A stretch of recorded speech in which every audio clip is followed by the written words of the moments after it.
الحمد لله نحمده ونستعينه ونستغفره ونعوذ بالله من شرور أنفسنا ومن سيئات أعمالنا من يهده الله فلا مضل له ومن يضلل فلا هادي له وأشهد أن لا إله إلا الله وحده لا شريك له وأشهد أن محمدا عبده ورسوله يا أيها الذين آمنوا اتقوا الله حق تقاته ولا تموتن إلا وأنتم مسلمون يا أيها الناس اتقوا ربكم الذي خلقكم من نفس واحدة وخلق منها زوجها وبث منهما رجالا كثيرا ونساء واتقوا الله الذي تساءلون به والأرحام إن الله كان عليكم رقيبا يا أيها الذين آمنوا اتقوا الله وقولوا قولا سديدا يصلح لكم أعمالكم ويغفر لكم ذنوبكم ومن يطع الله ورسوله فقد فاز فوزا عظيما أما بعد فإن خير الحديث كتاب الله وخير الهدي هدي محمد صلى الله عليه وسلم وشر الأمور محدثاتها وكل محدثة بدعة وكل بدعة ضلالة وكل ضلالة في النار فقد قال الله تعالى في القرآن الحكيم أعوذ بالله السميع العليم من الشيطان الرجيم بسم الله الرحمن الرحيم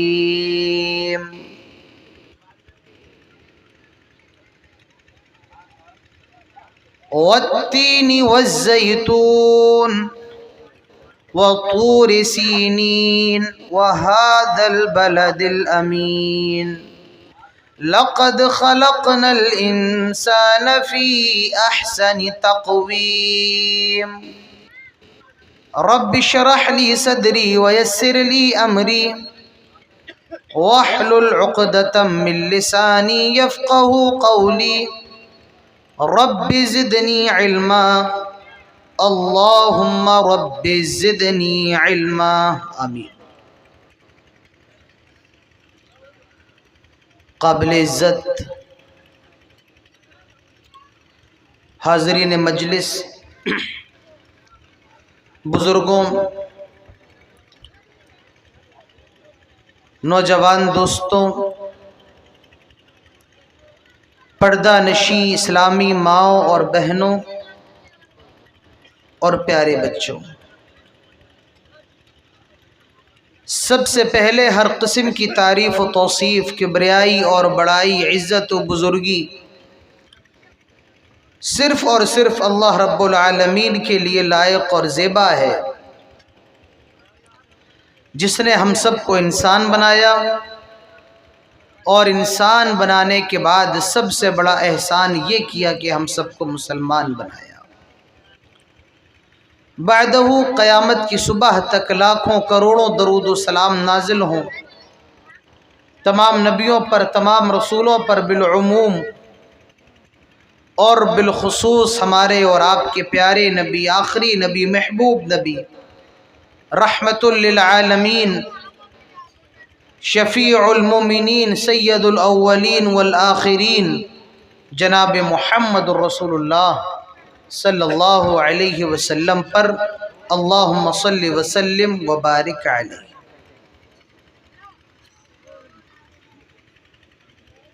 حضرات، دنیا کے اندر اللہ رب العالمین نے بے شمار مخلوقات کو پیدا فرمایا ہے، اور جتنی مخلوقات کو ابھی تک کاؤنٹ اور گنا جا چکا ہے ان کی تعداد تقریباً 1.5 کروڑ ہے، لیکن سب سے بہتر اللہ رب العالمین نے، سب سے خوبصورت، سب سے حسین انسان کو بنایا ہے۔ اللہ تعالیٰ فرماتا ہے لَقَدْ خَلَقْنَا الْإِنسَانَ فِي أَحْسَنِ تَقْوِيمٍ، ہم نے انسان کو سب سے بہترین ڈھانچے کے اندر ڈالا ہے۔ انسان تمام مخلوقات میں سب سے زیادہ خوبصورت ہے، سب سے زیادہ حسین ہے، اور اللہ رب العالمین نے دنیا کے اندر جتنی چیزوں کو پیدا کیا ہے وہ ساری کی ساری چیزیں اللہ رب العالمین نے انسانوں کے لیے بنائی ہیں۔ یہ ہوا، پانی، چاند، سورج، ستارے، آکسیجن، یہ سب کس کے لیے ہے؟ ہمارے لیے، انسانوں کے لیے۔ اور انسانوں کو کس لیے بنایا؟ وَمَا خَلَقْتُ الْجِنَّ وَالْإِنسَ إِلَّا لِيَعْبُدُونَ، اپنی عبادت کے لیے اللہ رب العالمین نے انسان اور جناتوں کو پیدا کیا ہے۔ اور اس دنیا کا سب سے پہلا انسان، اس دنیا کا سب سے پہلا منشیہ، اس دنیا کا سب سے پہلا آدمی وہ حضرت آدم علیہ السلام ہے۔ اللہ تعالیٰ فرماتا ہے وَإِذْ قَالَ رَبُّكَ لِلْمَلَائِكَةِ إِنِّي جَاعِلٌ فِي الْأَرْضِ خَلِيفَةً قَالُوا أَتَجْعَلُ فِيهَا مَن يُفْسِدُ فِيهَا وَيَسْفِكُ الدِّمَاءَ وَنَحْنُ نُسَبِّحُ بِحَمْدِكَ وَنُقَدِّسُ لَكَ قَالَ إِنِّي أَعْلَمُ مَا لَا تَعْلَمُونَ۔ اللہ تعالیٰ نے فرشتوں سے کہا آئے فرشتوں میں زمین کے اندر خلیفہ بنانے والا ہوں، زمین کے اندر جانشین بنانے والا ہوں۔ فرشتے اللہ تعالیٰ سے کہتے ہیں أَتَجْعَلُ فِيهَا مَن يُفْسِدُ فِيهَا وَيَسْفِكُ الدِّمَاءَ، آئے اللہ تو دنیا کے اندر انسانوں کو کیوں پیدا کر رہا ہے، دنیا کے اندر نئی مخلوق کو کیوں بنا رہا ہے؟ آئے اللہ یہ دنیا میں جا کر خون خرابہ کرے گی، لڑائی جھگڑا کرے گی، ایک دوسرے کو مارے گی، ایک دوسرے کا قتل کرے گی۔ أَتَجْعَلُ فِيهَا مَن يُفْسِدُ فِيهَا وَيَسْفِكُ الدِّمَاءَ، آئے اللہ یہ دنیا میں خون خرابہ کرے گی، لڑائی جھگڑا کرے گی۔ وَنَحْنُ نُسَبِّحُ بِحَمْدِكَ وَنُقَدِّسُ لَكَ، آئے اللہ کہ ہم تیری عبادت کرنے کے لیے کافی نہیں ہے، آئے اللہ کہ ہماری تحمید میں، تمجید میں، تسبیح میں، تحلیل میں، آئے اللہ کہ ہم تیری عبادت کرنے میں کوئی کمی کرتے ہیں۔ وَنَحْنُ نُسَبِّحُ بِحَمْدِكَ وَنُقَدِّسُ لَكَ، اللہ تعالیٰ فرماتا ہے قَالَ إِنِّي أَعْلَمُ مَا لَا تَعْلَمُونَ، آئے فرشتوں جو میں جانتا ہوں وہ تم نہیں جانتے ہو، آئے فرشتوں جو مجھے معلوم ہے وہ تمہیں نہیں معلوم ہے۔ قَالَ إِنِّي أَعْلَمُ مَا لَا تَعْلَمُونَ، جو میں جانتا ہوں وہ تم نہیں جانتے ہو۔ میری آپ لوگوں سے گزارش ہے کہ جنہیں ابھی اٹھ کر کے جانا ہے وہ چلے جائیں، اور جنہیں یہاں پر سننا ہے تو بلا وجہ ہنسی مذاق اور موبائل استعمال کرتے ہوئے آپ بہتر ہے کہ سن لیں۔ اگر آپ کا جلسے کے اندر آنے کا مقصد ہنسی مذاق کرنا ہے اور دوستوں کی محفل میں بیٹھنا ہے اور چائے کی چسکیاں لینا، تو بہتر ہے کہ آپ اپنے گھروں کو چلے جائیں۔ آپ کا مقصد اگر بازار ٹہلنا ہے تو بہتر ہے کہ آپ اپنے گھروں کو چلے جائیں۔ اگر یہاں بیٹھنا ہے تو کچھ سننے کے لیے بیٹھیے۔ اور یہ یاد رکھیے کہ آپ اگر یہاں پر بیٹھے ہیں تو یہ صرف اور صرف اللہ رب العالمین کی توفیق ہے۔ یہ مت سمجھنا کہ ہم 200 روپے کا پیٹرول پھونک کر کے آ گئے تو ہم نے بہت بڑا کام کر دیا۔ یہ مت سمجھنا کہ ہم نے رات چھوڑ دی تو بہت بڑا کام کر دیا۔ یہ سب کچھ اللہ رب العالمین کی توفیق ہے۔ جتنے لوگ پروگرام سے چلے گئے وہ چلے گئے، آپ اگر بیٹھے ہیں تو اللہ نے اپنی توفیق دی ہے میرے بھائیوں، اور جو نہیں آ پائے اللہ تعالیٰ نے ان کو محروم کر رکھا ہے۔ تو یہاں پر بیٹھے قاعدے سے بیٹھے، یہاں پر بیٹھے تو کچھ گھر لے کر کے جائیں۔ اللہ تعالیٰ فرماتا ہے آئے فرشتوں میں زمین کے اندر خلیفہ جانشین بنانے والا ہوں، آئے اللہ کہ ہم تیری عبادت کرنے کے لیے، تیری تحمید تمجید کرنے کے لیے کافی نہیں ہیں۔ اللہ تعالیٰ فرماتا ہے قال انی اعلم ما لا تعلمون، اللہ تعالیٰ کہتا ہے آئے فرشتوں جو میں جانتا ہوں وہ تم نہیں جانتے ہو، جو مجھے پتا ہے وہ تمہیں نہیں پتا ہے۔ اب اللہ کے نبی ارشاد فرماتے ہیں وَصَوَّرَ اللَّهَ آدَمَ فِي الْجَنَّةِ وَتَرَكُهُ مَا شَاءَ، اللہ تعالیٰ نے حضرت آدم علیہ السلام کو جنت کے اندر بنایا۔ کہاں بنایا آدم علیہ السلام کو؟ کہاں بنایا؟ جنت کے اندر۔ کہاں بنایا؟ کبھی آپ سے کوئی سوال کرے کہ آدم علیہ السلام کو کہاں بنایا گیا تو کیا جواب دو گے؟ جنت کے اندر۔ اللہ کے نبی فرماتے ہیں جنت کے اندر حضرت آدم علیہ السلام کو بنایا، اللہ نے اپنے ہاتھوں سے بنایا، اور حضرت آدم علیہ السلام کی مورتی بنائی، اسٹیچو بنا کر ان کو کئی دنوں تک چھوڑ دیا، اور پھر ان کے اندر روحوں کی جتنا اللہ تعالیٰ نے چاہا چھوڑ دیا، 1 گھنٹہ 2 گھنٹہ 1 دن 2 دن، یہ تو اللہ کو معلوم ہے۔ اللہ کے نبی فرماتے ہیں اللہ تعالیٰ نے روح ڈالی اور حضرت آدم علیہ السلام کی روح پڑتی ہے، اور اس کے بعد آدم علیہ السلام کو فرشتوں کے سامنے لایا جاتا ہے۔ یہ دنیا کے پہلے انسان ہیں، حضرت آدم علیہ السلام یہ دنیا کے پہلے آدمی ہیں، فرشتوں کے سامنے پیش کیا گیا۔ اللہ تعالیٰ فرماتا ہے وَإِذْ قُلْنَا لِلْمَلَائِكَةِ اسْجُدُوا لِآدَمَ فَسَجَدُوا إِلَّا إِبْلِيسَ، اللہ تعالیٰ فرشتوں سے کہتا ہے آئے فرشتوں آدم کو سجدہ کرو، فسجدوا، سارے فرشتوں نے سجدہ کیا، الا ابلیس، لیکن ابلیس نے سجدہ نہیں کیا۔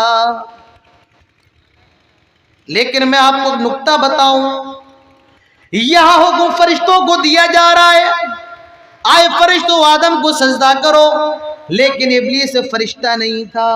ابلیس کیا تھا؟ جنات تھا۔ کان من الجن ففسق عن امر ربی، جنات تھا، لیکن ابلیس اللہ تعالیٰ کی اتنی زیادہ عبادت کیا کرتا تھا، اللہ تعالیٰ نے اس کو فرشتوں کا مقام دے دیا تھا، وہ فرشتوں کے ساتھ رہا کرتا تھا، وہ فرشتوں کے ساتھ اللہ کی عبادت کیا کرتا تھا۔ اللہ تعالیٰ فرماتا ہے آئے فرشتوں آدم کو سجدہ کرو، لہٰذا یہ حکم ابلیس کے لیے بھی تھا، فسجدوا، سارے فرشتوں نے سجدہ کیا، الا ابلیس، لیکن ابلیس نے نہیں کیا۔ آپ کو پتا ہے اللہ رب العالمین کے علاوہ کسی کے لیے بھی سجدہ کرنا حرام ہے، لیکن یہاں جو سجدہ ہے یہ سجدہ تعظیم ہے۔ ہم اور آپ جو نماز میں سجدہ کرتے ہیں وہ سجدہ عبادت کرتے ہیں، اور یہاں جس سجدے کا حکم دیا جا رہا ہے وہ کون سا سجدہ ہے؟ سجدہ تعظیم ہے۔ اللہ تعالیٰ فرماتا ہے آئے فرشتوں آدم کو سجدہ کرو، فسجدوا، سارے فرشتوں نے سجدہ کیا، الا ابلیس، لیکن ابلیس نے نہیں کیا۔ اور کیوں نہیں کیا؟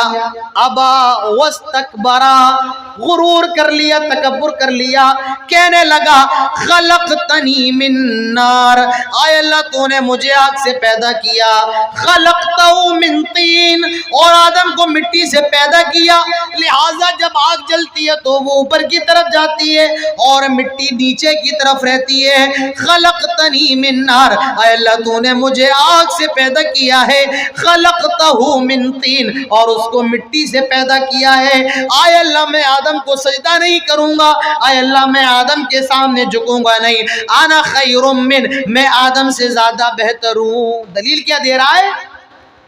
اے اللہ تو نے مجھے کس سے پیدا کیا؟ آگ سے. اور آدم کو کس سے پیدا کیا؟ مٹی سے. اور آگ جلتی ہے تو اوپر کی طرف جاتی ہے اور مٹی نیچے کی طرف جاتی ہے، لہٰذا میں آگ سے بہتر ہوں. لیکن وہ یہ بھول گیا تھا کہ مٹی سے آگ بہتر نہیں ہو سکتی ہے. کیوں؟ مٹی سے تو دانے نکلتے ہیں، مٹی سے مکا ہوتی ہے، گیہوں ہوتا ہے، اناج ہوتا ہے، پھل ہوتا ہے.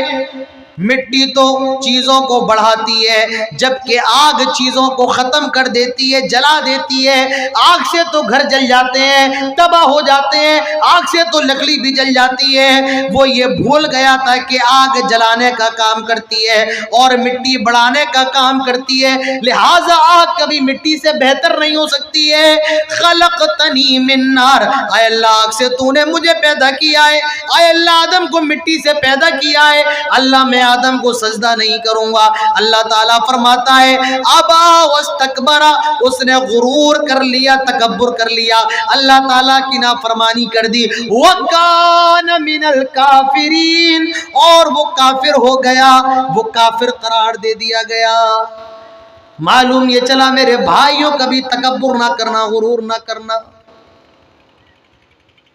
اللہ نے آپ کو اگر پیسہ دیا ہے، دیا ہوا تو اللہ کا ہے. اللہ نے آپ کو صحت دی ہے، باڈی دی ہے، دی ہوئی تو اللہ تعالیٰ کی ہے. اللہ نے آپ کو عزت سے نوازا ہے، شہرت سے نوازا ہے.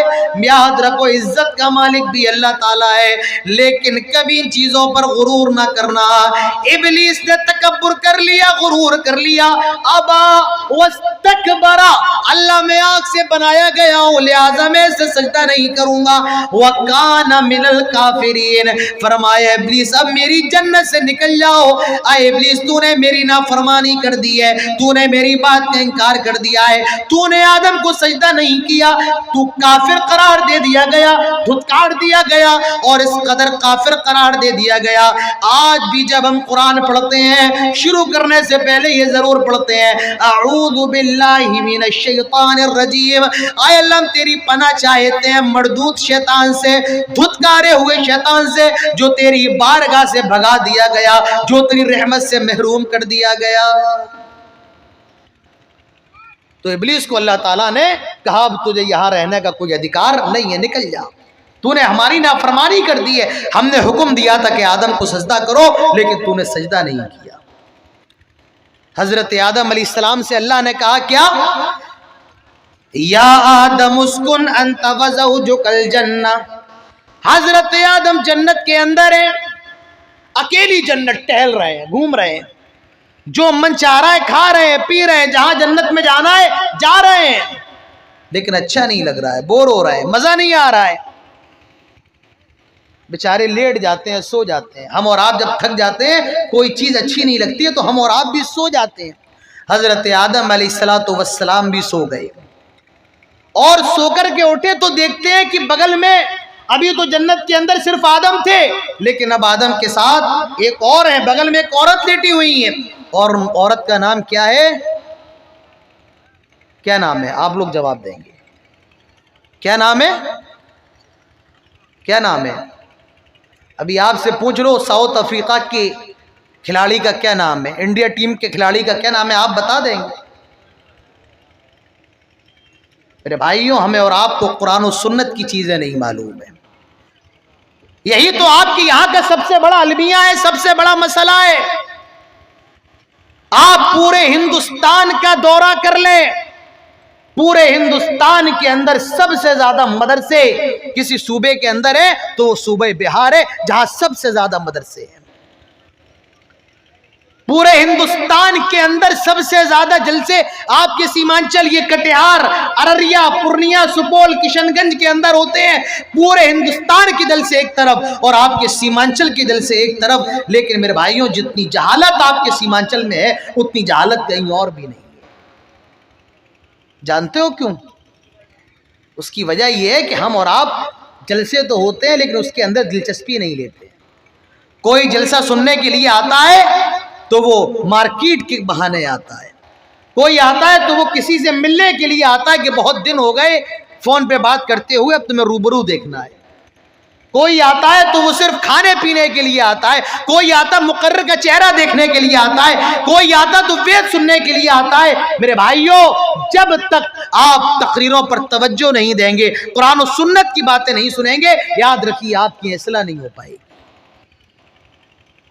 یہ چترویدی لگانا، چترویدیوں کو سننا، میرے بھائیوں قرآن و سنت سنیے۔ کس کا فائدہ ہوتا ہے وید سن کے؟ مجھے بتائیں کتنے غیر مسلم ہمارے جلسوں کے اندر آتے ہیں؟ ہم اور آپ قرآن نہیں جانتے، حدیث نہیں جانتے، صاحب وید سنیں گے، ہم اور آپ وید سنیں گے۔ میرے بھائیوں قرآن سنیے، حدیث سنیے۔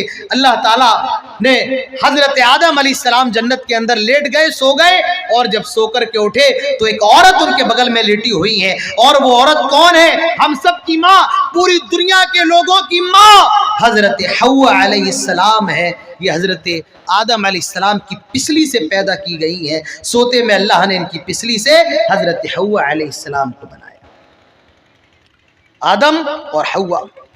اللہ تعالیٰ فرماتا ہے یا آدم اسکن انت وزوجک الجنہ، آئے آدم تم اور تمہاری بیوی جنت میں جہاں جانا ہے جاؤ، جو کھانا ہے کھاؤ۔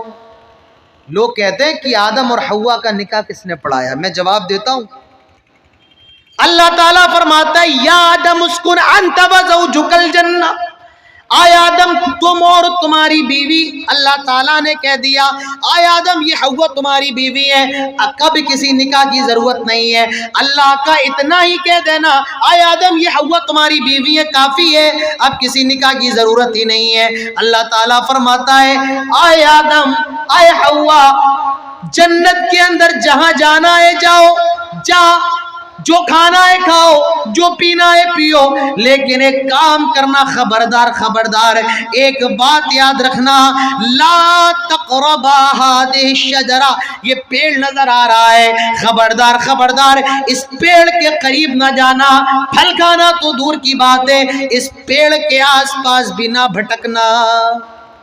دنیا کے اندر رہنے کے لیے 4 چیزیں چاہیے، جانتے ہو کیا؟ پہلی چیز مسکن، چھت، گھر مل جائے۔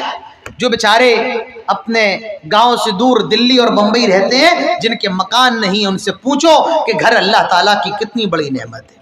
دنیا کے اندر رہنے کے لیے دوسری چیز بیوی، جیون ساتھی، تیسری چیز کھانا، اور چوتھی چیز فریڈم، آزادی۔ حضرت آدم علیہ السلام کو جنت کے اندر یہ 4 چیزیں ملی۔ بات سمجھ میں آ رہی ہے؟ 4 چیزیں، آئے آدم جنت میں جہاں جانا ہے جاؤ، آئے آدم تمہاری بیوی ہے یہ حوا، اور جو کھانا ہے کھاؤ، تمہارے لیے پوری جنت ہے، لیکن ایک کام کرنا، لا تقربا هذه الشجرہ، اللہ کی اتنی بڑی جو جنت ہے، پوری جنت تمہارے لیے، جہاں جانا ہے چلے جاؤ، لیکن ایک پیڑ ہے، ایک پیڑ ہے، اتنی بڑی جنت میں صرف ایک پیڑ ہے، اس پیڑ کے قریب نہ جانا۔ پوری جنت تمہارے لیے ہے، لیکن جو ایک پیڑ ہے جنت کا، اس کے قریب مت جانا۔ معلوم یہ چلا کہ اللہ تعالیٰ نے حلال چیزوں کو انلمیٹڈ بنایا ہے، اور حرام چیزوں کو محدود کیا، لمیٹڈ کیا۔ حرام چیزیں تھوڑی ہیں اور حلال چیزیں بے شمار ہیں، جو حرام نہیں ہے وہ ساری کی ساری حلال ہیں۔ آئے آدم خبردار خبردار، لا تقربا هذه الشجرہ، اس درخت کے قریب بھی نہ جانا۔ حضرت آدم جنت کے اندر ہیں، جہاں جائے چاہتے چلے جاتے، جو کھانا چاہتے کھا لیتے۔ شیطان آیا اور حضرت آدم اور حوا کو بہکانے لگتا ہے، اور کہنے لگا اے آدم اے حوا، کیا تمہیں معلوم نہیں اللہ تعالیٰ نے تمہیں اس درخت کے قریب جانے سے کیوں منع فرمایا ہے؟ آدم اور حوا کہتے ہیں اللہ تعالیٰ نے کہا ہم نے مان لیا، اللہ نے روکا ہم رک گئے۔ شیطان حضرت آدم کو بہکاتا ہے، ورغلاتا ہے، اور کہنے لگتا ہے اے آدم حوا، ابھی تمہیں جنت کے درخت کے بارے میں معلوم نہیں ہے، تم ابھی جنت کے اس درخت کے بارے میں جانتے نہیں ہو۔ ان تکون ملکین او تکون من الخالدین، آئے آدم حوا اس درخت کے اندر ایک ایسا پھل ہے، آئے آدم حوا اس درخت کا پھل ایسا ہے، اگر تم کھا لوگے تو تم فرشتے بن جاؤ گے، کھا لوگے فرشتے بن جاؤ گے، ملائکہ بن جاؤ گے۔ اور او تکون من الخالدین، یا ہمیشہ ہمیشہ جنت کے ہو جاؤ گے، کبھی تمہیں جنت سے نکالا نہیں جائے گا۔ میرے بھائیوں، شیطان کی چال کتنی خطرناک ہے، وہ یہ ساری کوشش اسی لیے کر رہا ہے کہ آدم کو جنت سے نکلوا دیا جائے، لیکن کیا کہہ رہا ہے؟ آیا آدم حوا اگر اس درخت کا پھل کھا لو گے تو کبھی بھی جنت سے نکالے نہیں جاؤ گے اور فرشتے بن جاؤ گے۔ وَقَاسَمَهُمَا، اور قسمیں بھی کھا رہا ہے، آئے آدم اے حوا اللہ کی قسم، انی لکما لمن الناصحین، میں تمہارا خیر خواہ ہوں، میں تمہیں اچھا مشورہ دے رہا ہوں۔ اللہ تعالیٰ فرماتا ہے فَدَلَّاهُمَا بِغُرُورٍ، حضرت آدم اور حوا اس کے بہکاوے میں آ گئے، شیطان نے آدم اور حوا کو گمراہ کر دیا، شیشے میں اتار لیا اور ان دونوں نے اس درخت کا پھل کھا لیا۔ وَاتَّفِقَ يَخْصِفَانِ عَلَيْهِمَا مِنْ وَرَقِ الْجَنَّةِ، جو جنت کا لباس حضرت آدم اور حوا کے جسم پڑتا وہ لباس اتر جاتا ہے اور یہ دونوں برہنہ ہو جاتے، ننگے ہو جاتے ہیں۔ جنت کے اندر جو درخت کے پتے پڑے ہوئے ہیں اس کو اٹھا اٹھا کر اپنے جسموں پر لگا رہے ہیں، اپنی شرمگاہوں کو چھپا رہے ہیں۔ تو میرے بھائیوں، دنیا کے اندر سب سے پہلے انسان حضرت آدم علیہ السلام ہے، جنہیں اللہ نے جنت کے اندر بنایا ہے، اور انہوں نے غلطی کی، اللہ تعالیٰ نے دنیا کے اندر ان کو بھیج دیا ہے۔ میرے بھائیوں، ہم سب آدم علیہ السلام کی اولاد ہیں، ہم سب حوا کی اولاد ہیں۔ اللہ تعالیٰ ارشاد فرماتا ہے اِنَّا خَلَقْنَاكُم مِّن ذَكَرٍ وَأُنثَىٰ، آئے سمپور جگت کے لوگوں، آئے پوری دنیا کے لوگوں، کوئی بھی ہو، ہندوستان کا رہنے والا کیوں نہ ہو، سعودی عرب کا رہنے والا کیوں نہ ہو، بنگلہ دیش کا رہنے والا کیوں نہ ہو، آسٹریلیا کا کیوں نہ ہو، نائجیریا کا کیوں نہ ہو، افریقہ کا کیوں نہ ہو، اللہ تعالیٰ فرماتا ہے خَلَقْنَاكُم من ذکر و انثیٰ، تم سب کا باپ ایک ہے، تم سب کی ماں ایک ہے، تمہارا باپ آدم ہے اور تمہاری ماں حوا ہے، ہم نے تمہیں انہی دونوں سے پیدا کیا ہے، یعنی آدم اور حوا سے پیدا کیا ہے۔ وَخَلَقَ مِنْهَا زَوْجَهَا، ہم نے تمہیں انہی دونوں سے پیدا کیا ہے، اور پھر اس کے بعد ہم نے تمہیں قبیلوں میں بانٹ دیا، ہم نے تمہیں گروہوں میں بانٹ دیا، لِتَعَارَفُوا، تاکہ تم ایک دوسرے کو پہچان سکو، ان اکرمکم عند اللہ اتقاکم، اور تم لوگوں میں سب سے زیادہ اللہ تعالیٰ کے نزدیک وہی پسندیدہ ہے جو اللہ تعالیٰ سے سب سے زیادہ ڈرنے والا ہو، جو باری الہ سے سب سے زیادہ تقوی اختیار کرنے والا ہو، جس کا دل اللہ تعالیٰ کے خوف سے بھرا ہوا ہو، اللہ کے نزدیک تم سب میں سب سے بہتر وہ ہے۔ ہم سب ایک ہی ماں باپ کی اولاد ہیں۔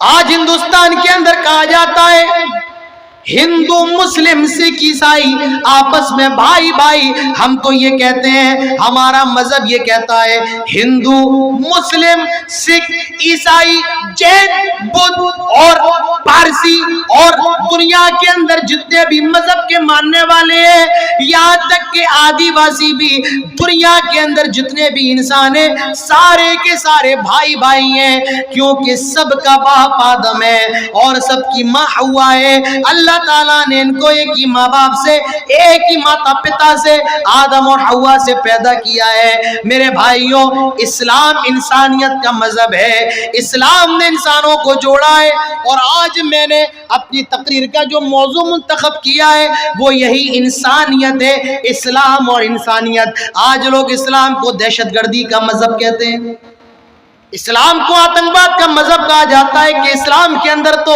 صاحب خون خرابہ ہے، مار دھاڑ ہے، قتل و غارت گری ہے۔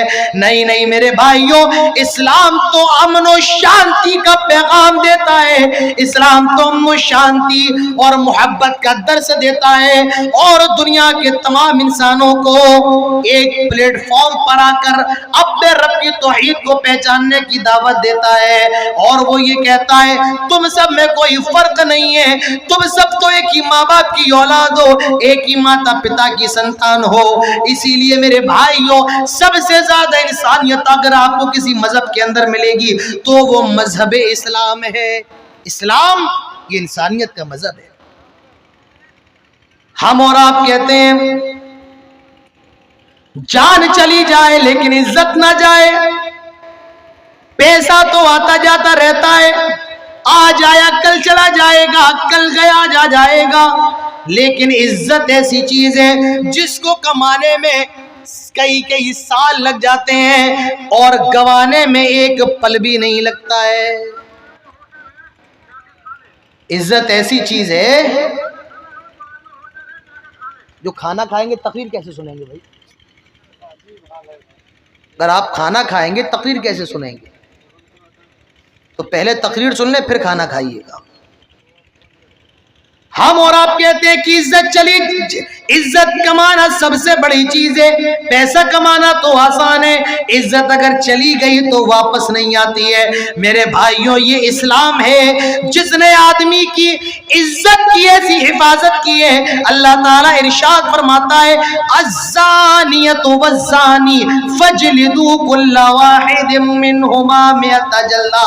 سورہ نور اٹھاؤ، سورہ نور پڑھو، اللہ تعالیٰ زنا کی سزا بتاتا ہے۔ زنا میرے بھائیوں کتنا خطرناک گناہ ہے۔ یاد رکھو، جب کوئی لڑکی زنا کر لیتی ہے اس کا باپ بھی رسوا ہوتا ہے، بیٹا اس کا بھائی بھی رسوا ہوتا ہے۔ اگر کوئی لڑکی زنا کر لیتی ہے پورا خاندان تباہ ہو جاتا ہے، پورا خاندان برباد ہو جاتا ہے۔ عزت اتنی بڑی چیز ہے، اگر کسی کی لڑکی بھگ جائے سماج میں تھو تھو ہو جاتی ہے، فلاں کی لڑکی بھاگ گئی۔ اسلام نے عزت کی حفاظت پر اتنا خطرناک زور دیا کہ فرمایا الزانیۃ والزانی فاجلدوا کل واحد منہما مئۃ جلدہ۔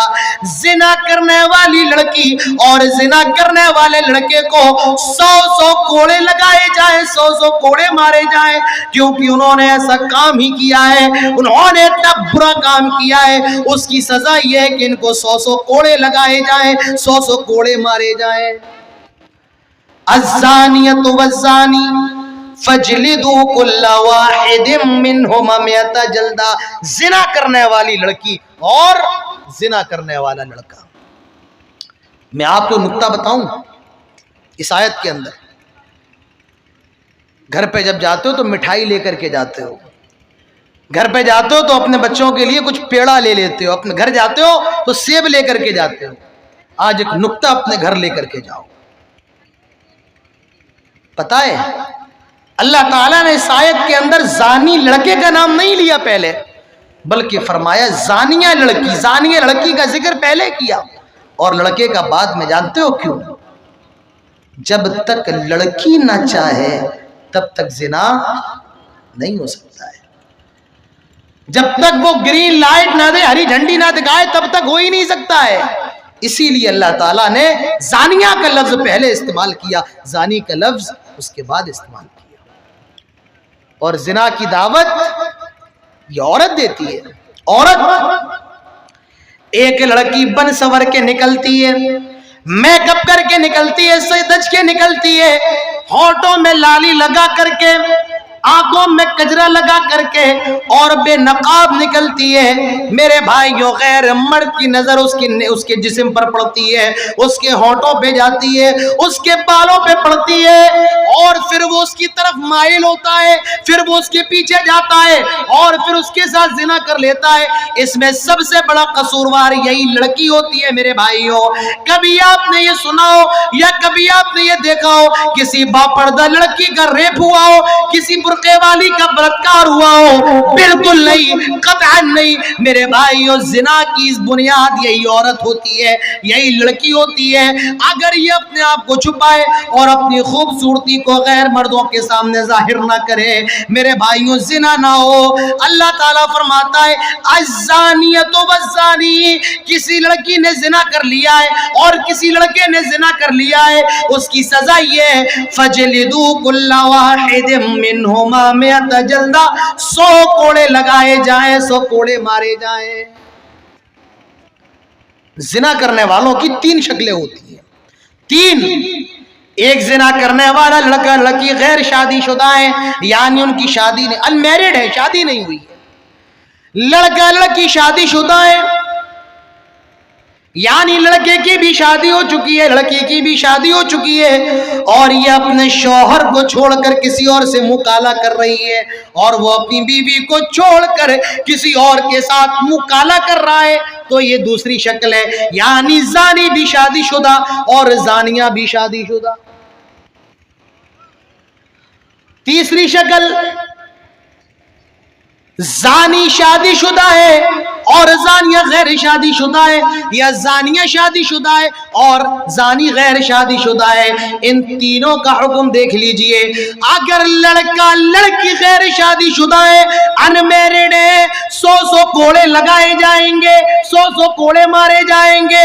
اور اگر لڑکا بھی شادی شدہ ہے، وہ اپنی بیوی کو چھوڑ کر کسی اور کے ساتھ زنا کر رہا ہے، یا لڑکی شادی شدہ ہے، وہ اپنے شوہر کو چھوڑ کر کسی اور سے رنگ رلیاں منا رہی ہے، کسی اور سے مکالہ کر رہی ہے، تو میرے بھائیو ہماری شریعت کہتی ہے اس کو زمین میں گاڑ دیا جائے گا۔ ایک گڈھا کھود کر اس کو آدھا جسم اس کا گڈھے میں گاڑ دیا جائے گا، اور تب تک پتھر مارا جائے گا، تب تک اس پر پتھر برسائے جائیں گے جب تک کہ وہ مر نہ جائے، اس کی آخری سانس چلنا بھی بند نہ ہو جائے، جب تک کہ وہ تڑپ تڑپ کر بلک بلک کر مر نہ جائے۔ کیوں؟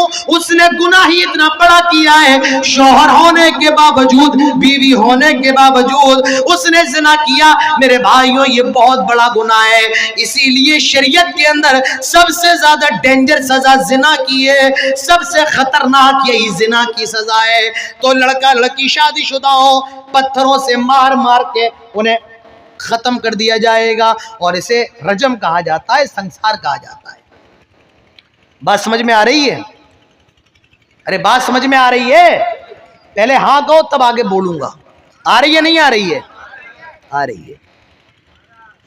اگر غیر شادی شدہ ہے 100 کوڑوں کی سزا ہے، شادی شدہ ہے رجم کی سزا ہے، اور اگر دونوں میں سے ایک شادی شدہ ہے اور ایک غیر شادی شدہ، یعنی لڑکا یا لڑکی شادی شدہ اور لڑکا یا لڑکی غیر شادی شدہ ہے، تو شریعت کہتی ہے جو شادی شدہ ہے اس کو رجم کیا جائے گا، اور جو غیر شادی شدہ ہے اس کو 100 کوڑے مارے جائیں گے۔ میرے بھائیو یہ زنا کی سزا اسلام کے اندر ہے، اتنی خطرناک سزا اس لیے دی گئی ہے کہ آدمی ڈر جائے کہ اور وہ زنا نہ کرے۔ جب زنا نہیں کرے گا اس کا خاندان باعزت رہے گا، اس کا باپ بھی سر اٹھا کر کے چلے گا، اس کا بھائی بھی سر اٹھا کر کے چلے گا۔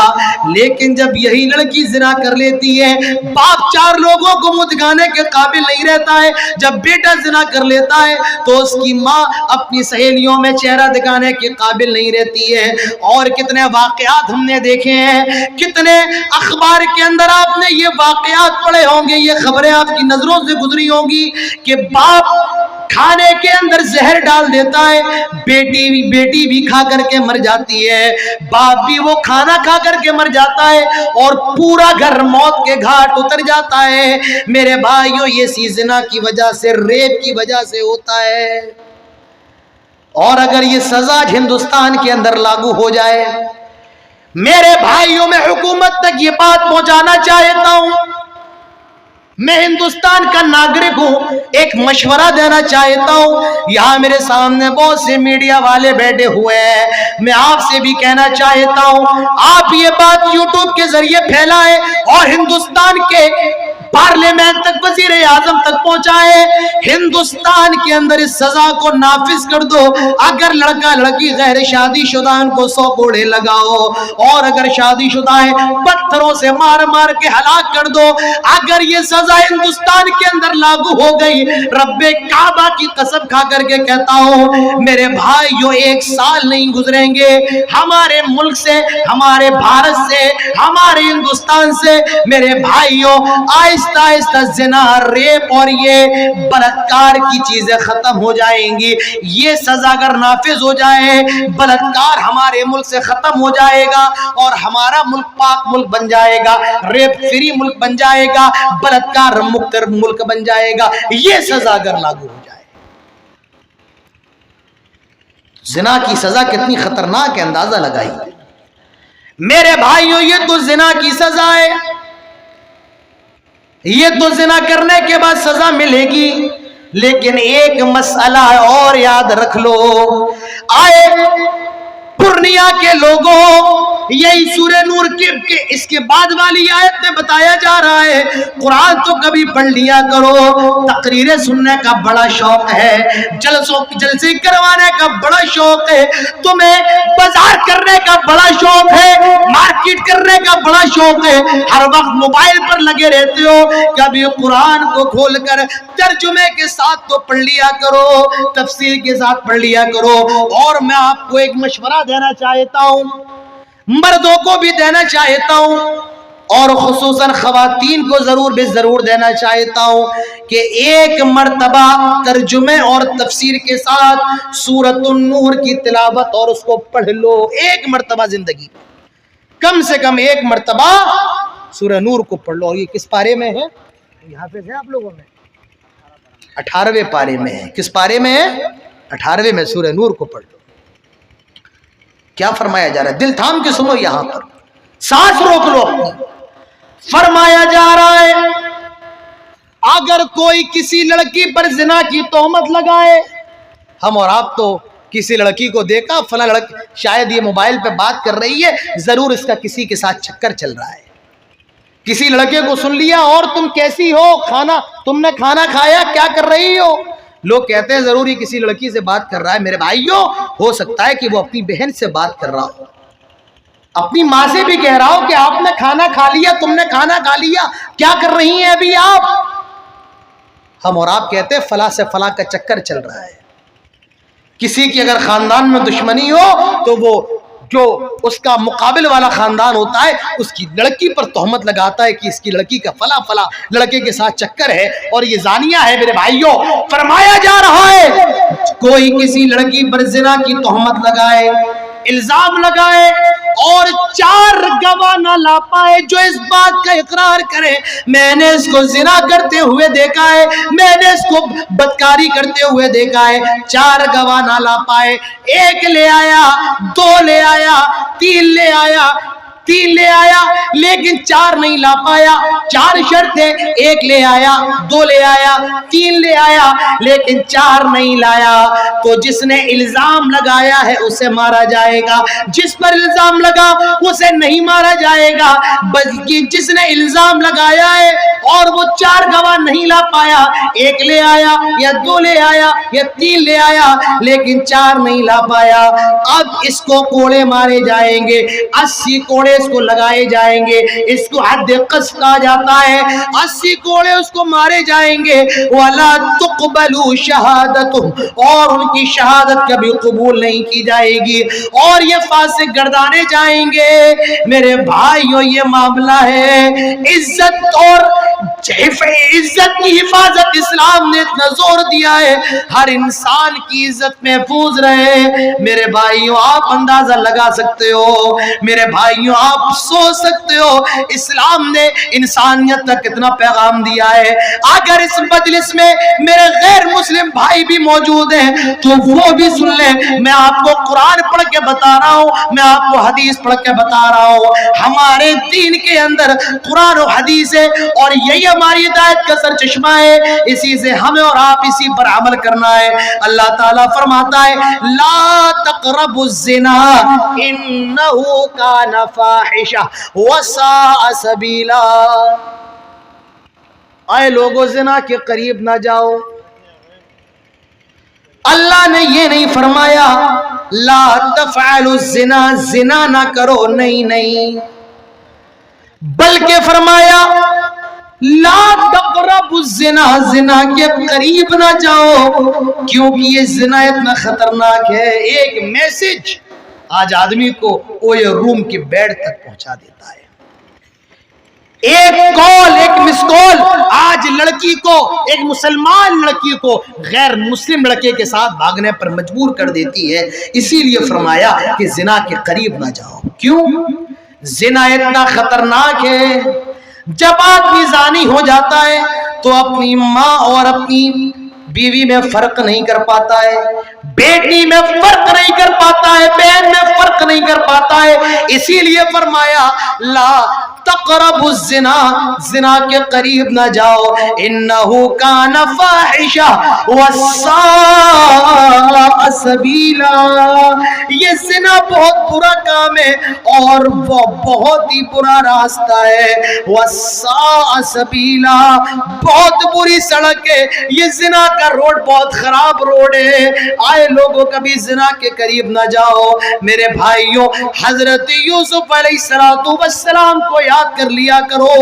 زلیخا نے حضرت یوسف کو بلایا، وغلقت الابواب، اور سارے دروازوں کو بند کر دیا، ایک دروازہ نہیں، اس کمرے کے اندر کئی دروازے ہیں، سارے دروازوں کو بند کر دیا، کوئی اندر سے باہر نہیں جا سکتا ہے، کوئی باہر سے اندر نہیں آ سکتا ہے، کوئی کیمرہ نہیں لگا ہے۔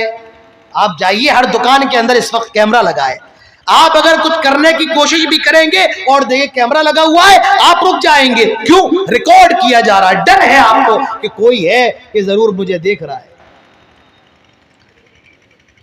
حضرت یوسف علیہ السلام بند کمرے کے اندر ہے، زلیخا حضرت یوسف کو دعوت گناہ دیتی ہے، ہائی تلک، اے یوسف آؤ میں تمہارے لیے حاضر ہوں، جو کرنا ہے میرے ساتھ کر لو، اے یوسف آؤ میں تیرے لیے حاضر ہوں، میری خواہشات کو پورا کر لو، اپنی خواہشات کو بھی پورا کر لو، ہائی تلک آؤ میں تیرے لیے حاضر ہوں۔ اگر کوئی لڑکی زنا کی طرف بلائے، آپ ایک راستے سے گزر رہے ہو اور ایک سنسان گھر ہو، کوئی لڑکی کہے میرے ساتھ زنا کرو، ہم میں اور آپ میں کتنے اللہ کے نیک بندے ہیں جو اس کام سے بچ جائیں؟ میرے خیال سے 1-2% بھی مشکل سے نہیں ہو۔ اسی لیے اللہ کے نبی فرماتے ہیں سبعۃ یظلھم اللہ فی ظلہ یوم لا ظل الا ظلہ، کل قیامت کے دن جب اللہ کے عرش کے علاوہ کسی کا سایہ نہیں ہوگا، 7 قسم کے لوگوں کو اللہ کے عرش کے سائے میں جگہ دی جائے گی۔ ایک آدمی، ایک نوجوان اس میں وہ ہوگا جس کو کسی عورت نے زنا کی طرف بلایا ہو اور وہ کہتا ہو انی اخاف اللہ، میں اللہ تعالیٰ سے ڈرنے والا ہوں۔ ایسا لڑکا، ایسا نوجوان، ایسا آدمی کل قیامت کے روز اللہ تعالیٰ کے عرش کے سائے میں ہوگا۔ تو میرے بھائیوں، حضرت یوسف علیہ السلام کو زلیخا دعوت گناہ دے رہی ہے اور کیا کہہ رہی ہے؟ ہائی تلک، کوئی اندر سے باہر آنے والا نہیں، کوئی کیمرہ نہیں، کوئی کھڑکی نہیں، کوئی دیکھنے والا نہیں۔ قالت ہائی تلک، اے یوسف آؤ جو بھی میرے ساتھ کرنا ہے کر لو۔ میرے نوجوانوں، اے کٹک پورنیا کے لوگوں، حضرت یوسف علیہ السلام کا جواب سنو۔ حضرت یوسف کی زبان سے نکلتا ہے قال معاذ اللہ، اللہ کی پناہ۔ آئے زلیخا یہ تو کیا کہہ رہی ہے؟ چھی چھی، کتنا برا کام اور کتنی بری چیز کی طرف مجھے بلا رہی ہے۔ قال معاذ اللہ، اللہ کی پناہ۔ واستبق الباب، حضرت یوسف علیہ السلام دروازے کی طرف بھاگتے ہیں۔ میرے بھائیوں، خوبصورت عورت ہے زلیخا، عزیز مصر کی بیوی ہے، بن سور کے آئی ہے، وہ بھی خوبصورت ہے، لیکن میرے بھائیوں اپنی جوانی کی حفاظت کرو، اپنی جوانی کی حفاظت کرو، تبھی نسل محفوظ ہو سکتی ہے، آپ کی عزت بھی محفوظ ہو سکتی ہے، جیسے یوسف علیہ السلام نے اپنی جوانی کی حفاظت کی۔ میرے بھائیوں، جوانی کی حفاظت کیسے ہوگی؟ وقت پہ شادی کر لو، ٹائم ہو گیا ہے، عمر 23 سال 24 سال 25 سال کی ہو گئی ہے، شادی کر لو، تاخیر نہ کرو۔ آج میرے بھائیوں سب سے بڑا المیہ ہمارے اور آپ کی یہاں کا ہے کہ لڑکوں کی عمر بڑھتی جا رہی ہے، لڑکیوں کی عمر بڑھتی جا رہی ہے، لیکن کنواری بیٹھی ہیں۔ کیوں؟ باپ کے پاس جہیز دینے کے لیے پیسہ نہیں ہے۔ بیچارہ لڑکی والا کیسے اپنے داماد کو پلسر دے گا، اپاچے دے گا، کار دے گا، کیسے کھیت دے گا، زمین دے گا؟ میرے بھائیوں، لڑکیاں بھی کنواری بیٹھی ہیں، لڑکے بھی کنوارے بیٹھے ہیں۔ اللہ کے نبی ارشاد فرماتے ہیں یا معاشر الشباب، اے نوجوانوں کی جماعت، من استطاع منکم الباء، تمہارے اندر شادی کرنے کی طاقت ہے، بیوی کو کھلا سکتے ہو، پلا سکتے ہو، اس کی ایک خصوصی ذمہ داری جو ہوتی ہے وہ پوری کر سکتے ہو۔ اللہ کے نبی فرماتے ہیں فَلْيَتَزَوَّجْ، اے نوجوانوں شادی کر لو۔ آپ نے یہ نہیں فرمایا کہ شادی کر لینا، نہیں، آپ نے فرمایا فَلْيَتَزَوَّجْ، شادی کر لو۔ شادی کا فائدہ کیا ہے؟ فَإِنَّهُ أَغَضُّ لِلْبَصَرِ، نگاہوں کو جھکا دیتی ہے۔ جب آدمی شادی کر لیتا ہے تو اس کی نگاہ کسی غیر لڑکی پر نہیں پڑتی ہے، اور اگر پڑ بھی جاتی ہے تو وہ فوراً اپنی نگاہوں کو نیچا کر لیتا ہے۔ یہ ہوتا ہے نہیں ہوتا ہے؟ شادی کا فائدہ ہے، شادی ہوتی ہے نگاہیں نیچی ہو جاتی ہیں۔ ایک آدمی کے چند دوست اس کے گھر پہ آئے، اس کی بیوی بیچاری کھانا بنا رہی تھی، تو ایک دوست ایسا تھا کہ بیوی کو بار بار گھور کے دیکھ رہا ہے، نیچے سے اوپر تک دیکھ رہا ہے۔ جب اس کے دوست چلے گئے تو بیوی نے اپنے شوہر سے کہا آپ کے دوستوں میں سے ایک دوست تھا اور وہ مجھے بڑا گھور گھور کے دیکھ رہا تھا، مجھے نیچے سے اوپر تک دیکھ رہا تھا۔ تو اس کا شوہر کہتا ہے ارے وہ کوئی اور نہیں، وہ میرا دوست کمال تھا۔ کہا تو آپ کو کیسے پتا کہ وہ کمال ہی تھا؟ کہا وہ کباڑیا ہے اور جو بھی پرانی چیز اس کو نظر آتی ہے گھور گھور کے دیکھنے لگتا ہے، نیچے سے اوپر تک دیکھنے لگتا ہے۔ تو کچھ لوگ ایسے بھی ہوتے ہیں، لیکن زیادہ تر فَإِنَّهُ أَغَضُّ لِلْبَصَرِ، نگاہیں جھک جاتی ہیں۔ وَأَحْسَنُ لِلْفَرْجِ، اور شرمگاہ کی حفاظت ہوتی ہے۔ فَإِن، اور اگر شادی کرنے کی طاقت نہیں ہے، اللہ کے نبی ارشاد فرماتے ہیں روزہ رکھو، کیونکہ روزہ رکھنے سے، یہ روزہ گناہوں سے بچانے کا ڈھال ہے۔ تو میرے بھائیوں عزت کی حفاظت کیسے ہو سکتی ہے؟ جلدی شادیاں کر لو، شادی کی عمر ہو جائے، بالغ ہو جاؤ، اپنی بچیوں کی بھی شادیاں کروا دو، اپنے لڑکوں کی بھی شادیاں کروا دو، اور یاد رکھو شادی کرنا یہ فرض ہے۔ ہم اور آپ تو سنتے آئے ہیں کہ نہ شادی نکاح میرے نبی کی سنت ہے، ہاں میرے بھائیوں، لیکن یاد رکھو نکاح کرنا یہ فرض ہے۔ جب لڑکا بڑا ہو گیا ہے اور لڑکی بڑی ہو گئی ہے اور اس کو عزت کے بارے میں خطرہ ہے، کہیں وہ زنا کے اندر ملوث نہ ہو جائے، کہیں کوئی غلط قدم نہ اٹھا لے، ایسی صورت میں شادی کرنا فرض ہے میرے بھائیوں، شادی کرنا ضروری ہے۔ تو عزت کی حفاظت تبھی ہو سکتی ہے جب آدمی جلدی سے شادی کر لے۔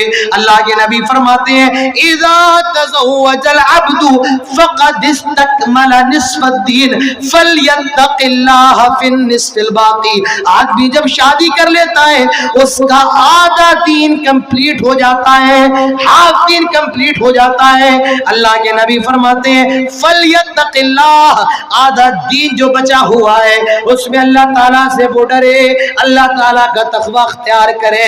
تو میرے بھائیوں یہ نہ دیکھو مال کتنا زیادہ ملے گا، یہ نہ دیکھو پیسہ کتنا زیادہ ملے گا، یہ نہ دیکھو جہیز ملے گا یا نہیں ملے گا، نیک لڑکی مل جائے جلدی سے شادی کر دو۔ اور اے لڑکی کے والدوں میں تم سے بھی کہنا چاہتا ہوں جب نیک لڑکا مل جائے، دیندار لڑکا مل جائے، تو یہ نہ دیکھو لڑکے کا کاروبار کتنا بڑا ہے، لڑکے کا گھر کتنا بڑا ہے، لڑکے کے پاس زمینیں کتنی ہیں، اس کے پاس پیسہ کتنا زیادہ ہے، نہیں، دیندار لڑکا ملے تم بھی اپنی بچیوں کی شادی کر دو۔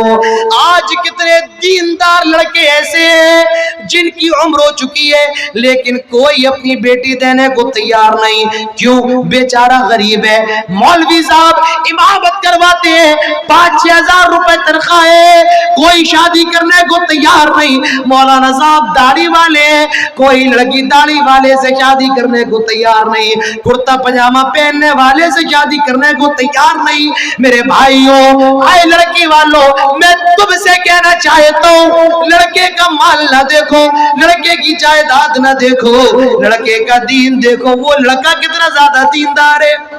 حضرت موسیٰ علیہ السلام کو ہم جانتے ہیں، کون ہے حضرت موسیٰ؟ نبی ہے، پیغمبر ہے، رسول ہے، بنی اسرائیل کے سب سے عظیم پیغمبر ہیں۔ آؤ آج میں آپ کو حضرت موسیٰ علیہ السلام کے نکاح کا واقعہ بتاتا ہوں، اور مجھے امید ہے کہ آج سے پہلے آپ نے کبھی یہ واقعہ نہیں سنا ہوگا کہ حضرت موسیٰ علیہ السلام کا نکاح کیسے ہوا ہے۔ اپنے گھر لے کر کے جاؤ، دل تھام کے سننا ہی ہے، بالکل توجہ کے ساتھ۔ حضرت موسیٰ علیہ السلام مصر سے بھاگ جاتے ہیں، غلطی سے ایک آدمی کو مار دیا تھا اور وہ مر گیا تھا۔ فخرج منها خائفا، حضرت موسیٰ علیہ السلام مصر سے بھاگ جاتے ہیں، اور کئی دن چلنے کے بعد ایک بستی کے اندر پہنچتے ہیں، اور اس بستی کا نام مدین تھا۔ ایک پیڑ کے نیچے بیچارے لیٹ جاتے ہیں، پیڑ کے نیچے آرام کر رہے ہیں، اور اللہ سے دعا کر رہا ہے، اللہ تعالیٰ مجھے رزق دے دے، اللہ میں بھوکا ہوں۔ حضرت موسیٰ علیہ السلام کی نظر دو لڑکیوں پر پڑتی ہے جو اپنے جانوروں کو پکڑے ہوئے کھڑی ہیں۔ حضرت موسیٰ ان دونوں لڑکیوں کے پاس جاتے ہیں اور کہتے ہیں کیا ماجرا ہے، کیا بات ہے، تم دونوں لڑکیوں یہاں پر کیوں کھڑی ہوئی ہو؟ وہ دونوں لڑکیاں کہتی ہیں کہ ہمیں اپنے جانوروں کو کنویں سے پانی پلانا ہے، اور وہ مرد اپنے جانوروں کو کنویں سے پانی پلا رہے ہیں، جب تک وہ پانی پلا کر کے فارغ نہ ہو جائیں تب تک ہم پانی نہیں پلائیں گے۔ پانی پلانا جانوروں کو مرد ہے، لہذا مردوں کے ساتھ ہم اپنے جانوروں کو پانی نہیں پلائیں گے۔ میری ماں بہنوں، وہ عورتیں تھی بازاروں میں ٹہلنے والیوں، مردوں کے قدم سے قدم اور کندھے سے کندھا ملا کر چلنے والیوں، وہ عورتیں ہیں جنہیں یہ بھی گوارا نہیں غیر مردوں کے ساتھ مل کر اپنے جانوروں کو پانی پلائے۔ میرے بھائیوں، کہا ہمارے جانوروں کو پانی پینا ہے، لیکن اس کنویں پر غیر مرد ہیں، غیر محرم ہیں، لہٰذا تب تک ہم پانی نہیں پلائیں گے جب تک کہ وہ چلے نہیں جائیں گے۔ اور یہ بھی بتایا کیا کہ ہمارے جو باپ ہیں وہ بوڑھے ہیں اور وہ نہیں آ پائے، اسی لیے ہمیں اپنے جانوروں کو لے کر کے آنا پڑا۔ جی ہاں، حضرت موسیٰ علیہ السلام نے اس کنویں کا پتھر ہٹایا، اور وہ پتھر اتنا زیادہ بھاری تھا، اس کو ہٹانے کے لیے کئی مردوں کی طاقت، کئی مردوں کا ہاتھ، کئی مردوں کے بازو لگتے تھے۔ حضرت موسیٰ علیہ السلام نے اپنے ہاتھوں سے ہٹا دیا۔ باڈی بلڈر آدمی تھے حضرت موسیٰ علیہ السلام۔ حضرت موسیٰ بڑے طاقتور آدمی تھے۔ حضرت موسیٰ نے پتھر ہٹایا، ان لڑکیوں نے اپنے جانوروں کو پانی پلایا، اور پانی پلانے کے بعد اپنے ابو کے پاس جاتی ہیں، اور ان کے ابو جیسا کہ بتایا گیا حضرت شعیب علیہ السلام ہے، اور اپنے باپ سے کہتی ہیں آئے ابو، ایک آدمی نے ہماری مدد کی ہے اور اس نے ہمارے جانوروں کو پانی پلایا ہے، پتھر کو ہٹایا ہے۔ آئے ابو، ہم یہ چاہتے ہیں کہ آپ اسے کچھ اجرت دے دیں، اس نے اتنی محنت کی ہے، آپ اسے کچھ پیسہ وغیرہ دے دیں۔ حضرت شعیب کہتے ہیں جاؤ اس کو بلا کر کے لے کے آؤ۔ ایک لڑکی حضرت موسیٰ کو بلانے جاتی ہے، اور کیسے جاتی ہے؟ قرآن کہتا ہے تمشی علی استحیاء، بڑے شرماتے ہوئے شرمیلی چال سے آتی ہے۔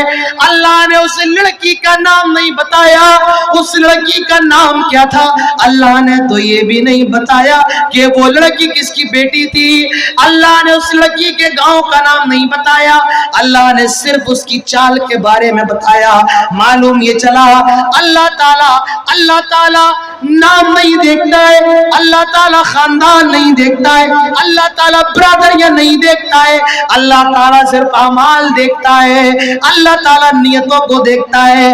تمشی علی استحیاء، وہ بڑے شرماتے ہوئے حضرت موسیٰ کے پاس آئی، شرم و حیا سے لپٹ کر کے، شرم و حیا کا نقاب پہن کر کے آئی۔ میری ماں و بہنوں، عورت کا سب سے بڑا زیور اس کا ہار، اس کے کنگن، اس کا تاج اگر کوئی ہے تو وہ شرم ہے، حیا ہے، اور جس عورت سے حیا نکل جائے، شرم نکل جائے، وہ عورت بے حیا ہے۔ وہ عورت، شرم و حیا عورت کا لباس ہے، جس عورت سے شرم نکل جائے وہ عورت ننگی ہے، برہنہ ہے۔ میرے بھائیوں، تو وہ لڑکی آئی، اور کیسے آئی؟ بڑے شرماتے ہوئے۔ اور حضرت موسیٰ سے کہتی ہے کیا کہ آپ کو ابو بلا رہے ہیں، چلیے آپ کو ابو بلا رہے ہیں. کہا ٹھیک ہے. حضرت موسیٰ علیہ السلام پہنچے. حضرت شعیب علیہ السلام نے دیکھا اچھا یہ لڑکا ہے. ان لڑکیوں نے بتا دیا تھا کہ موسیٰ علیہ السلام کے بارے میں بڑے دیندار ہیں، ہماری طرف غلط نکاح سے نہیں دیکھا. حضرت شعیب علیہ السلام نے ساری بات پوچھی. انہوں نے بتایا کہ میں مصر سے بھاگ کر کے آیا ہوں، میں سے قتل ہو گیا تھا انجانے میں مصر سے بھاگ کر کے آپ کے ملک میں آیا ہوں.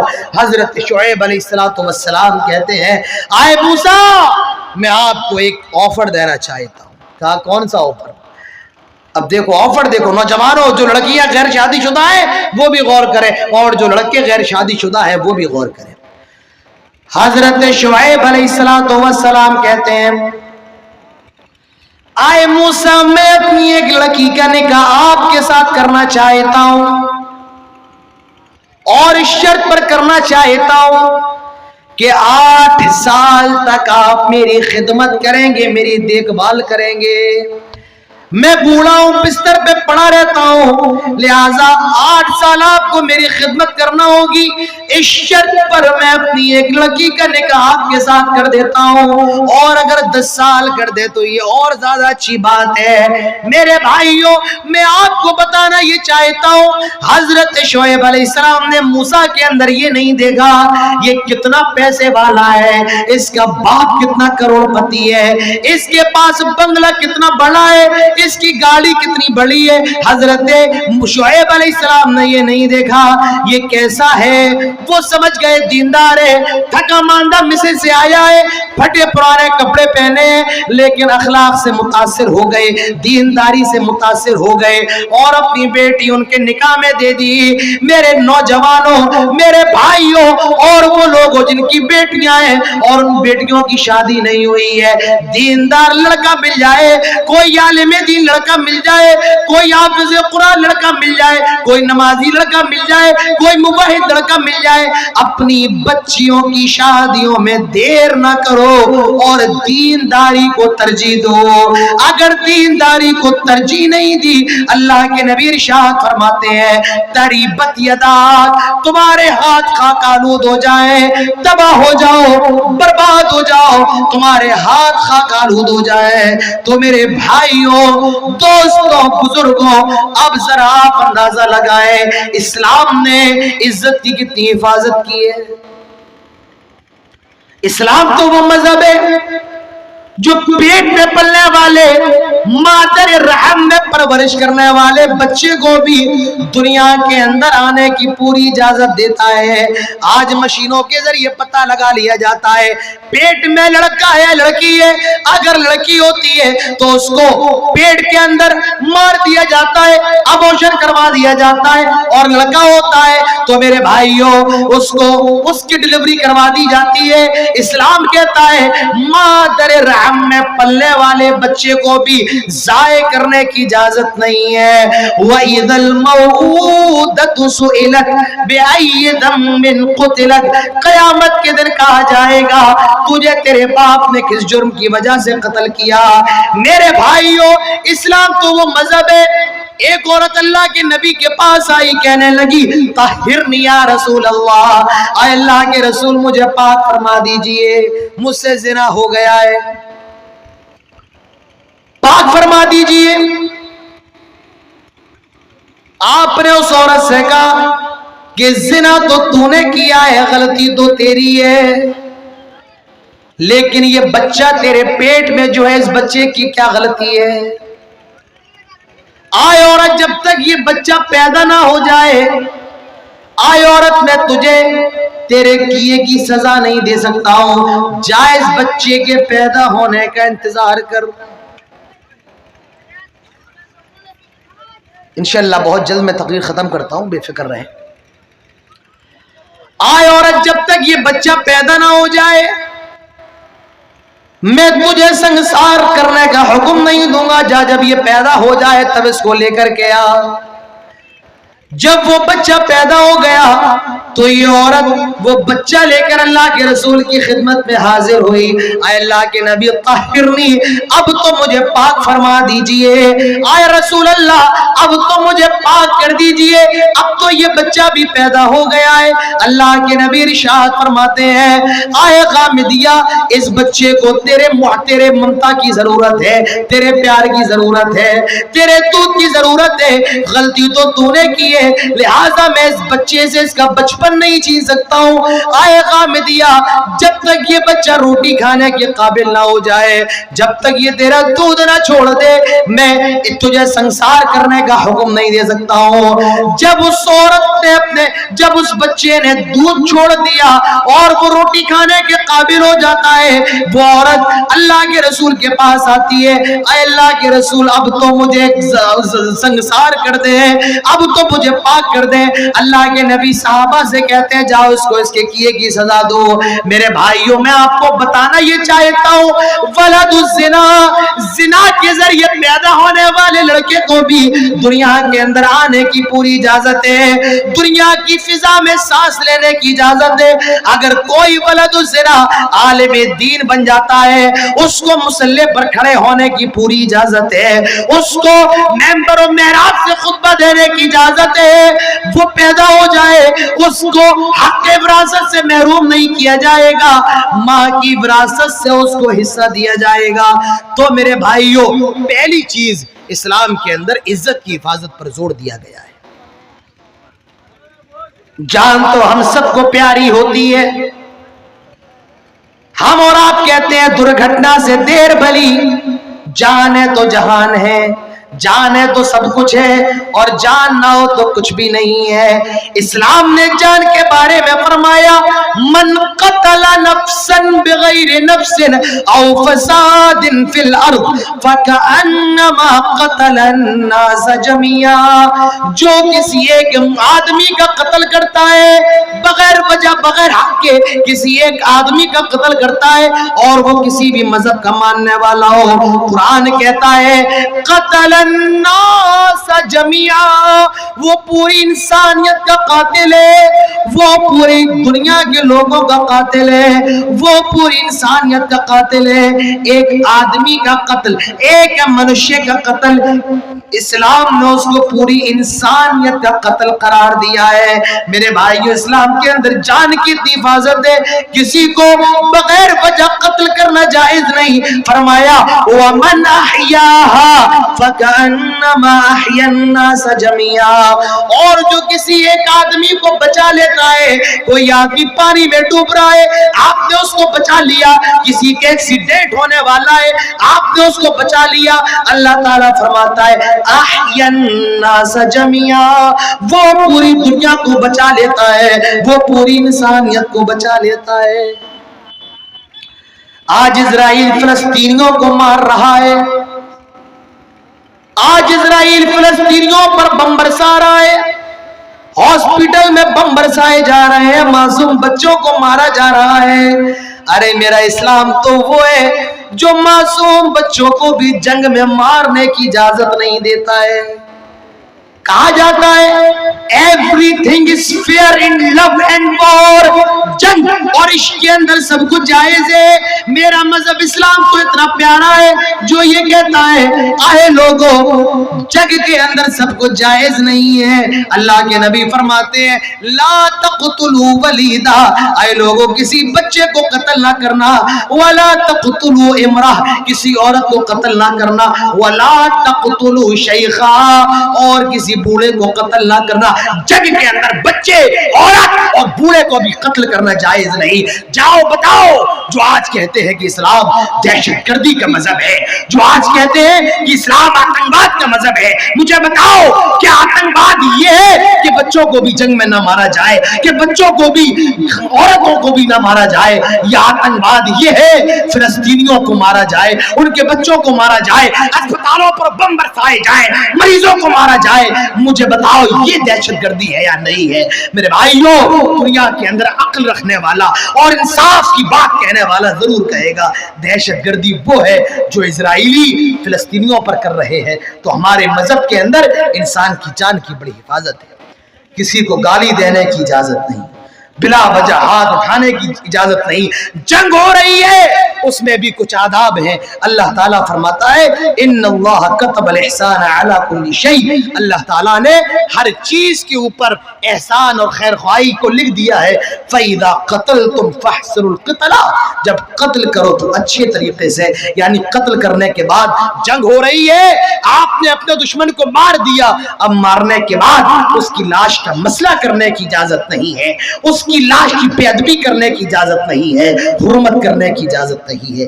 یہ اسلام ہے۔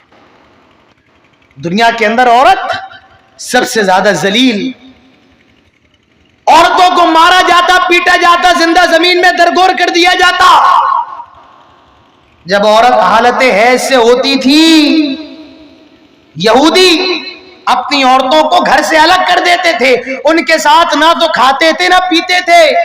اور عیسائیوں کے یہاں جب عورتیں حالت حیض میں ہوتی تھی تو زبردستی ان کے ساتھ ہم بستری کرتے تھے، لیکن ہمارا مذہب کہتا ہے نہیں، عورتیں اگر حالت حیض میں ہوں یہودیوں کی طرح گھر کے کونے میں ڈالنے کی ضرورت نہیں ہے، اور نہ عیسائیوں کی طرح زبردستی ہم بستری کی ضرورت ہے۔ نہیں، اگر اور عورت حالت حیض میں صرف مقاربت سے بچنا ہے، مقاربت نہیں کرنا ہے، اس کے ساتھ کھانا بھی کھانا ہے، اس کے ساتھ لیٹنا بھی ہے۔ اگر وہ کوئی گوشت کی ہڈی کھا لے اور اس ہڈی سے گوشت بچ جائے وہ بھی کھا سکتے ہو۔ حضرت عائشہ فرماتی ہیں میں حالت حیض میں ہوتی تھی، میں ہڈی سے گوشت کھاتی تھی اور گوشت جو اس میں بچ جاتا تھا پیارے رسول بھی اسی ہڈی سے گوشت کھا لیا کرتے تھے۔ میرے بھائیوں، اسلام تو وہ مذہب ہے جو عورت کو بھی عزت کی نگاہ سے دیکھتا ہے، عورت کو عزت دیتا ہے۔ وہ حالت حیض میں ہے تو کیا ہوا، یہ اس کی فطرت ہے، یہ اللہ تعالیٰ کی طرف سے مکلف چیز ہے، یہ اللہ کی طرف سے قانون ہے اللہ کی بندیوں کے اوپر، لیکن ان کو مارنے کی اجازت نہیں ہے، گھر کے کونے میں ڈالنے کی اجازت نہیں ہے، اور ان کے ساتھ ہم بستری کی بھی اجازت نہیں ہے۔ بس ہم بستری سے رکا جائے گا، لیکن ان کے ساتھ لیٹا بھی جائے گا، ان کا کھانا بنایا ہوا کھایا بھی جائے گا، ان کا جھوٹا بھی کھانا جائز ہے، ان کے ساتھ سفر کرنا بھی جائز ہے۔ میرے بھائیوں، اسلام تو وہ مذہب ہے جو برابری کا ادھیکار دیتا ہے۔ کبھی سعودی عرب چلے جاؤ، خانے کعبہ کی مسجد میں نماز پڑھو، خانے کعبہ کی صفائی کرنے والا اور مکے کا خلیفہ ایک ہی صف میں کھڑے ہو کر نماز پڑھتے ہیں، اور وہ یہ سبق دیتے ہیں ایک ہی صف میں کھڑے ہو گئے، ایک ہی صف میں کھڑے ہو گئے محمود و عیاض، نہ کوئی بندہ رہا نہ کوئی بندہ نواز۔ اللہ کے گھر میں میرے بھائیوں کوئی بڑا نہیں ہوتا ہے، کوئی چھوٹا نہیں ہوتا ہے۔ ایک چپراسی بھی اللہ کے گھر میں امیر کے قدم سے قدم ملا کر کے نماز پڑھتا ہے، کیونکہ اسلام مساوات کی تعلیم دیتا ہے۔ کوئی کسی سے بڑا نہیں، خان انصاری سے بڑا نہیں، شیر شہبادی انصاری سے بڑا نہیں، انصاری شیر شہبادی سے بڑا نہیں، کوئی کسی سے بڑا نہیں۔ تم سب ایک ہی ماں باپ کی اولاد ہو، لیکن ہاں تم سب میں اللہ کی نظر میں سب سے بہتر وہ ہے جو اللہ تعالیٰ سے سب سے زیادہ ڈرتا ہو۔ تو میرے بھائیو، اسلام یہ عدل و مساوات کا مذہب ہے، اسلام انسانیت کا مذہب ہے۔ آج ضرورت ہے ہم بتائیں کہ اسلام انسانیت، مانوتا، ہیومینٹی کا مذہب ہے۔ اسلام کے اندر آتنکواد کی کوئی گنجائش نہیں ہے۔ میرے بھائیو، میرا وقت پورا ہو گیا ہے اور میرے بعد جن مقرر کو بولنا ہے وہ بھی آپ کے سامنے حاضر ہو چکے ہیں۔ اللہ تعالی ہم سب کو انسانیت سمجھنے کی توفیق نصیب فرمائے اور انسانیت کو پھیلانے کی توفیق نصیب